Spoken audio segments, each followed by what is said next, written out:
Hey guys, welcome to Tutorial Guru. Today we'll be learning how to log into Hulu account online on your computer.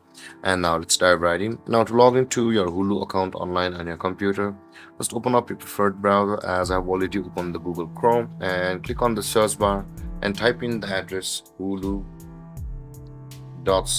and hit on enter. And then you'll be directed to the home page of Hulu. So let's wait for it.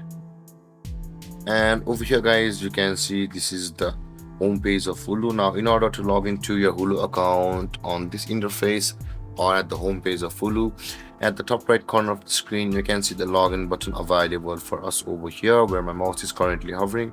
Click on the login button over here and a login page to your Hulu account will appear where you will be required to enter your email address of your Hulu account with which you have signed up for Hulu. And after that, click on continue after entering your email address over here. And after you click on continue guys, on the next step you'll be required to enter the password of your Hulu account. Click on continue, enter your password on the next step, and then click on sign in, and then you'll be logged into your Hulu account on this interface. And with that being said guys, this is how to log into your Hulu account online on your computer. And if you have any confusions or questions regarding the topic, feel free to comment in the comment section below, and don't forget to like, subscribe and hit that bell icon for more videos. Thank you for watching guys. Peace.